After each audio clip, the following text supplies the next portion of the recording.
காமராஜரின் வாழ்க்கை வரலாறை பற்றி பேசப் போகிறேன்.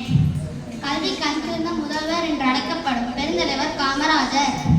விருதுநகரில் 1903ஆம் ஆண்டு குமாரசாமி சிவகாமி இணையாருக்கு பிறந்தவர். நாட்டாமைக்கார குடும்பத்தில் பிறந்து இளம் வயதிலேயே பல பஞ்சாயத்துகளை கண்டு வளர்ந்தவர்.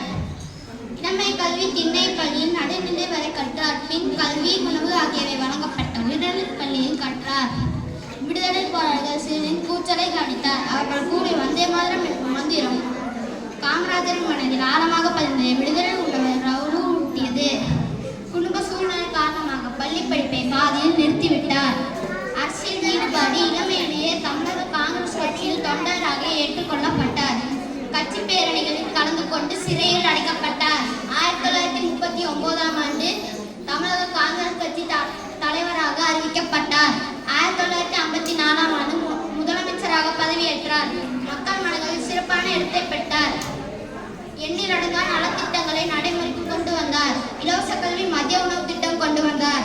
கல்வி கண்திறந்த கர்ம வீரர் என்று அழைக்கப்பட்டார். பாரத ரத்னா விருது பெற்றார்.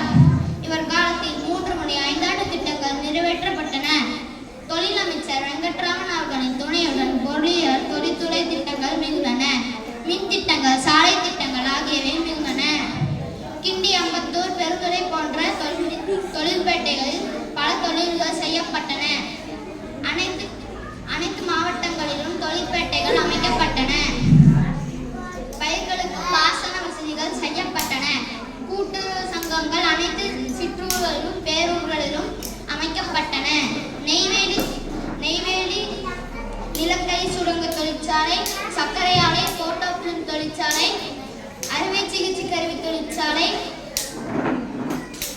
சோட்டா உப்பு தொழிற்சாலை, பெரம்பூர் தொடர்வண்டி பெட்டி தொழிற்சாலை மற்றும் கீழ்பவானி அணை, மணிமுத்தாறு அணை, காவிரி டெல்டா அணை, ஆரணி ஆறு, வைகை நீர்த்தேக்கம், அமராவதி, சாத்தனூர், கிருஷ்ணகிரி, புள்ளம்பாடி, வீடூர் அணைத்தேக்கம், பரம்பிக்குளம், நெய்யாறு போன்ற அணைகளை கட்டிய பெருமை காமராஜரை சேரும். மறைவு நாயகர் 1975ஆம் ஆண்டு அக்டோபர் 2 அன்று மண்ணுலகை விட்டு விண்ணுலகம் சென்றார். வாழ்க பாரதம், வளர்ந்த காமராஜர் புகழ்.